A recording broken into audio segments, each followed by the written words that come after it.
আওয়ামী লীগ সরকারের পতনের পর বদলে গেছে দেশের রাজনৈতিক বাস্তবতা। কিন্তু সেই পরিবর্তনের ছায়ায় যশোরসহ সারা দেশে বাড়ছে খুন, হত্যা আর সন্ত্রাস, বিশেষ করে সীমান্তবর্তী জেলাগুলোতে। বিদেশি অস্ত্র যেন নতুন আতঙ্কের নাম। রাজনৈতিক পট পরিবর্তনের পর আইনশৃঙ্খলা পরিস্থিতি দুর্বল হয়েছে, এমন অভিযোগ উঠছে বিভিন্ন মহল থেকে। ক্ষমতার শূন্যতা, নিষ্ক্রিয় প্রশাসন আর পুরনো সন্ত্রাসীদের পুনরুত্থান, সব মিলিয়ে অপরাধীরা হয়ে উঠছে আরও বেপরোয়া।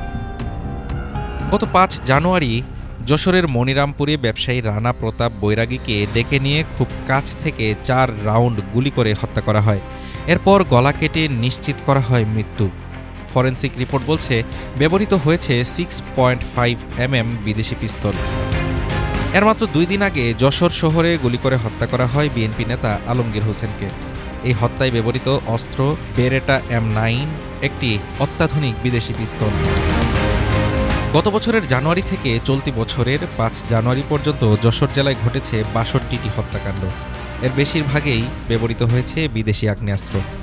আইনশৃঙ্খলা বাহিনীর তথ্য অনুযায়ী পার্বত্য চট্টগ্রামের পর অবৈধ অস্ত্র ঢোকার সবচেয়ে বড় রুট এখন যশোর সীমান্ত। চৌগাছা, ঝিকরগাছা ও শার্শা, প্রায় ২৪০ কিলোমিটার সীমান্ত জুড়ে অন্তত ১১টি রুট দিয়ে ঢুকছে এসব অস্ত্র।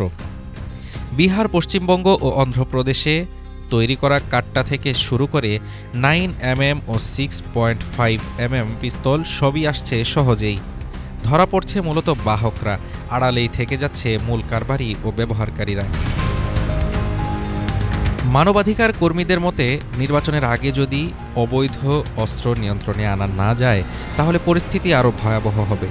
সীমান্ত ব্যবস্থাপনায় জরুরি ভিত্তিতে কঠোরতা দরকার বলে মনে করছেন তারা।